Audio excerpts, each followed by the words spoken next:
नमस्कार, मैं Alka Shukla the Bihar teachers history makers heist activity मंच के माध्यम से आज आपके सामने फिर एक नया टॉपिक लेकर के आई हूँ, जिसका नाम है दाब और बल का आपसी संबंध।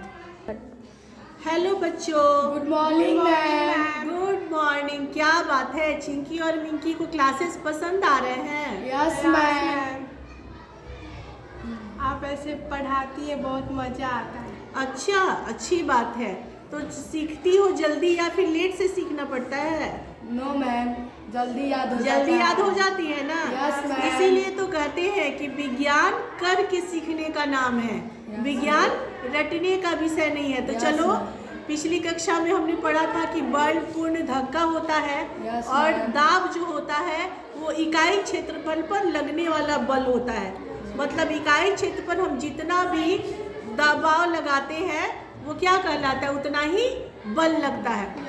अब इसको हम एक तरीके से समझ सकते हैं। जैसे अभी ठंड का दिन है, धूप निकला हुआ है, तो क्या करते हैं लोग, खाट चारपाई जो बुनी होती है रस्सी की, उसको क्या करते हैं लोग, बाहर निकाल करके उस पर लेटते हैं। तो जब चारपाई पर लेटते हैं तो पूरे शरीर का जो भार लगता है चारपाई पर, वो क्या होता है, उससे चारपाई का जो रस्सा होता है वो कम दबता है।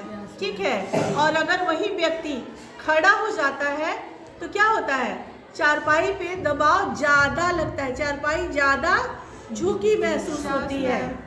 तो इसे क्या कहते हैं, जैसे मान लो कि दाब निकालना होता है तो क्या करते हैं, जितना उस पर बल लगता है वो बल, और जितने क्षेत्रफल है, जो भी इसका संपर्क क्षेत्रफल है, जैसे बेड है, खाट है, उस पर कोई व्यक्ति लेटा है तो उसके पूरे शरीर का जो भी क्षेत्रफल है उसे भाग दे देते हैं तो दाब निकल जाता है।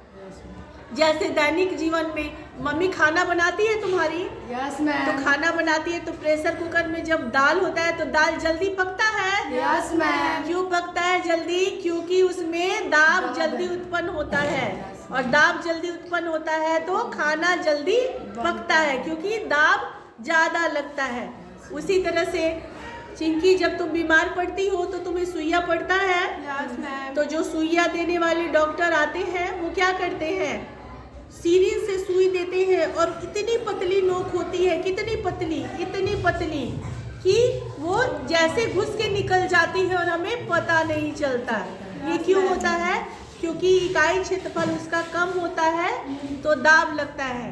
तो चलो, समझ में आ गया? Yes ma'am.